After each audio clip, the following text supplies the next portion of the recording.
Hi, welcoming you again to the weekly current affairs series initiative by IQCivils.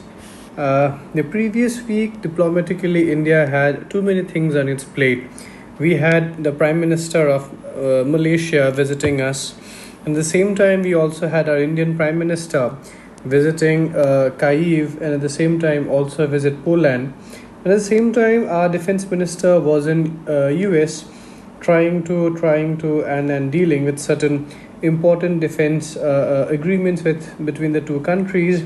For that matter, diplomatically, the previous week was an interesting one. Apparently, for the first topic of this particular session, we shall be dealing with the first topic. It so says that FSSAI begins project on microplastic contamination. So we are to take the term microplastic from herein, and we shall be discussing a little bit about microplastics in our very first lecture.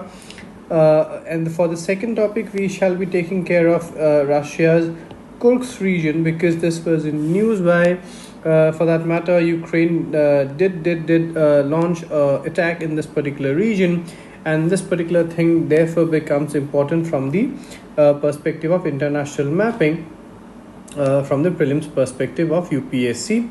The third particular topic that we shall be dealing today is, after years of impasse, India and Malaysia raise strategic partnership, discuss entry to BRICS. So in this particular process, we shall be taking care of the India-Malaysia relationship, and that it has also raised its partnership to a strategic one.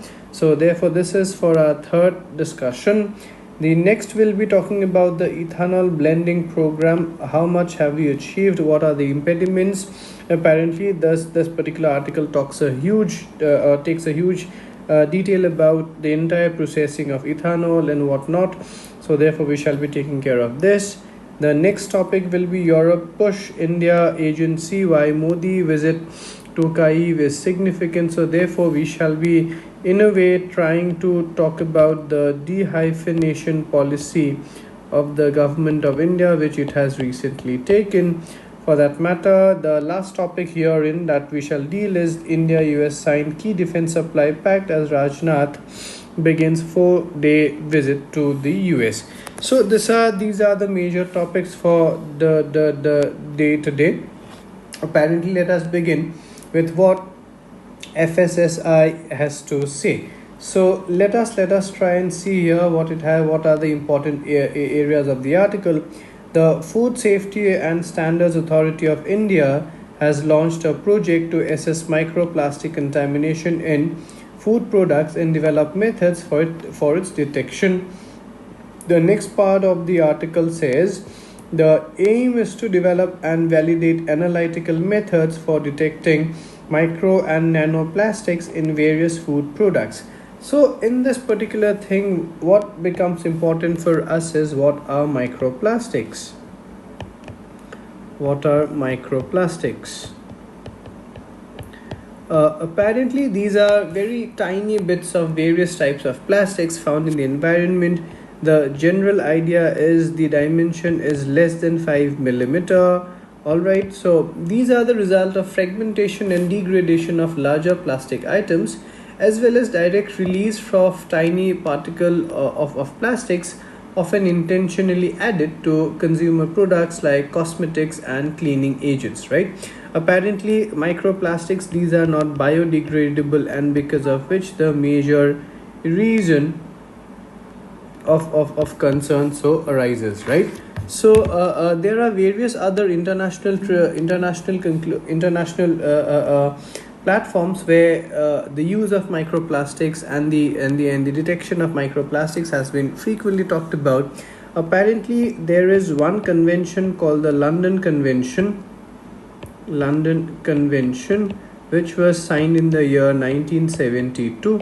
So this convention talks on the prevention of marine pollution by dumping wastes and other matter, was signed to control all sources of marine pollution and prevent pollution of the sea through regulation of dumping into the sea waste materials. So apparently this is one such convention which takes care of microplastics, and the issue is that so far the IUCN data is concerned that at least 8 million tons of plastic, 8 million tons of plastic, 8 million tons of plastic end up in the oceans every year and make up about 80% of all the marine debris. Mind you, it consists of about 80% of all the marine debris, from the surface waters to the deep sea sediments, right?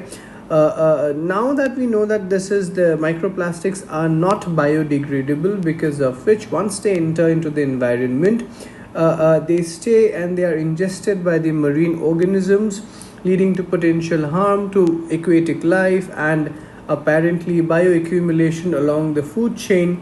And these are toxic chemicals and pollutants posing additional risks to organisms and environments and ecosystems, right? Apparently these can create several other human health effects also, because of the process of bioaccumulation and biofortification, magnification, and all of these ideas. So we have London Convention, and for that matter there is a protocol to the London Convention which was signed in the year 1996, and there was another protocol to the International Convention for the Prevention of Pollution from Ships. This was signed in the year 1978, which generally all of us call the MARPOL, right? So majorly this was the idea about microplastics for the initial beginning, for the initial discussion of this particular session, right? Moving on to the second topic for the day. The important part of the article so reads: Ukraine said on Sunday it had struck a second key bridge in the Kursk region, seeking to disrupt Moscow's supply routes as Kyiv's unprecedented incursion on Russian soil stretched through its second week. So this is what the article so tells us. Apparently there are certain other relevant data, but what for us becomes important is these areas. So where is the Kursk area? We can see this is on the this is the north, this is the south, this is the east, and this is the west. So therefore it lies on the northwest part of Russia, and to take care of it lies on the towards northeast, away from Ukraine, right? Apparently this particular region that you see, which is drawn in red, this was the area which was taken care of by the Russian military and is now under Russian operation, and this used to be part of Ukraine before. So Luhansk, Donetsk, the Kherson region, and apparently this is Crimea, which we know, right, which was annexed beforehand. We know there is a small strait herein. Yes, we call that Kerch Strait. Okay, so there also was a news that here was a bridge which was connecting Crimean Peninsula to the major land of Russia, which was apparently blown away by the Ukrainian forces. That is the reason Russia wanted to have a direct road linkage, land linkage for that matter. Yes, so Kerch Strait is the one which joins, for that matter, Sea of Azov to the Black Sea. These are all mapping questions which can be a possibility in your prelims question paper, right? So therefore we need to know that these are the areas which are now under Russian control. Kursk apparently is a Russian dominated Russian territory which was recently attacked by Ukraine. So this becomes a question for our mapping, international mapping, right? For the third topic for this particular session, let us read the article, or for that matter the important parts of the article, which shall make many things clear for us. It so reads that India and Malaysia decided to upgrade ties to a comprehensive strategic partnership. So we know that they have agreed to upgrade their ties to a comprehensive strategic partnership, which was initially called as the Enhanced Strategic Partnership, which so began in the year 2015, right? So India and Malaysia has went through different stages. So for that matter, you can see it here. So the two leaders announced the decision to upgrade the 2010 strategic partnership which had been made an enhanced strategic partnership in the year 2015, and now we have again increased its status to what? Comprehensive strategic partnership, right? So apparently we are now seeing that after a brief time where India's and Malaysia had a possibility of tension. So after this particular phase is over, now both these countries are wanting to engage with each other well. Okay. For that matter, the third important part of this particular article so talks about that India would also work with Malaysia on its request to join BRICS grouping. Fine. The next is Malaysia. This is what Prime Minister Modi has to say. It is his comment. Within quotes, Malaysia is an important partner of India in the ASEAN and the Indo-Pacific region. We know how important the Indo-Pacific region is. For that matter, the third important part of the article so says, at the Indian Council for World Affairs, Mr. Ibrahim praised India's unique multi-aligned approach and astute and adept compartmentalization of priorities and challenges, right? The multi-aligned approach is an important segment herein. The last part so talks about the tensions which India and Malaysia had since few years. It so says that Mr. Ibrahim's visit is the first by Malaysian Prime Minister since 2018. This is huge. After which ties soured Malaysia's strong criticism of the Citizenship Amendment Act, the Reorganization of Jammu and Kashmir Act, India's demand for the extradition of controversial preacher Zakir Naik. He, for that matter, India is searching for his comments against Muslim community herein, for the Hindu community herein. So he has been taken care by the hate speech and also for extradition of money. And apparently the COVID-19 pandemic, when hundreds of Malaysians were detained in the lockdown in India. So these are the major reasons why India and Malaysia, both of these countries, were not doing very well with each other. For that matter, now both of them have decided that no, it is high time that these countries align their ideas with each other. For that matter, both these countries are multicultural, right? Both these countries are multicultural, and they are multi-ethnic. They are multicultural, they are multi-ethnic, they are multi-religious. So these are the common grounds in which India and Malaysia, they have to work in. Fine. Apparently there were other areas of cooperation which both these leaders discussed.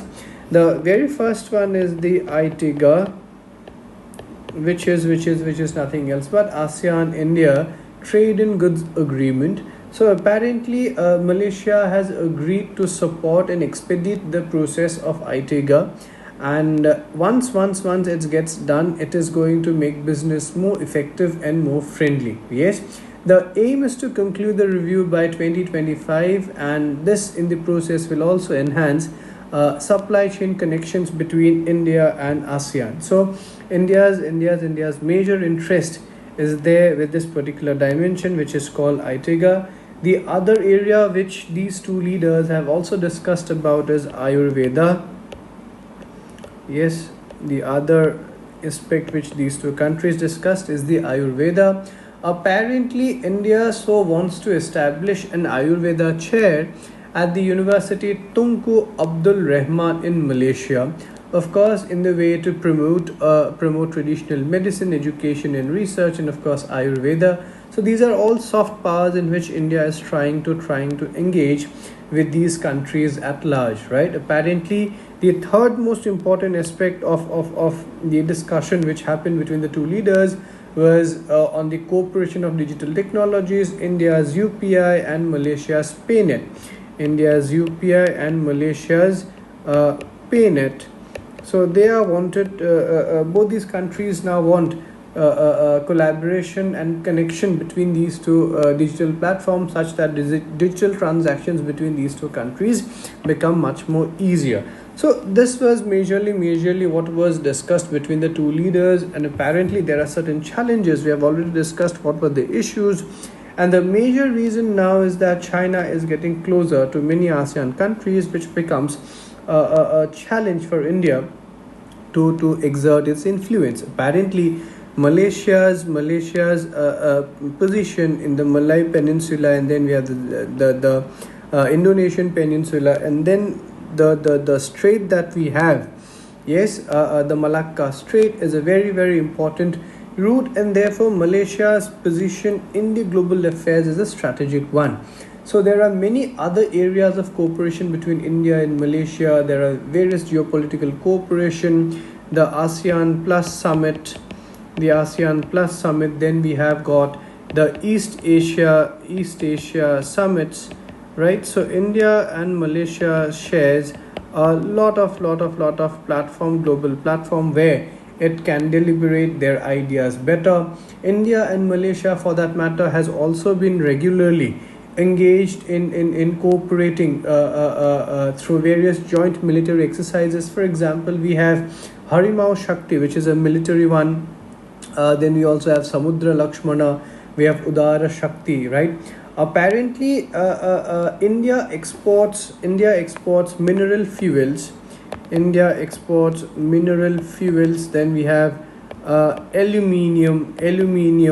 Then we have copper, organic chemicals. Then we have different kinds of machinery. All of these particulars are exported by India to Malaysia, and in the process, from Malaysia, what India majorly imports is palm oil,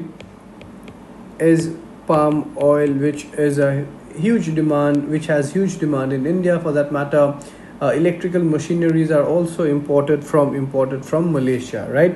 Apparently, there was a situation where Malaysia and Indonesia's policy of blending palm oil with their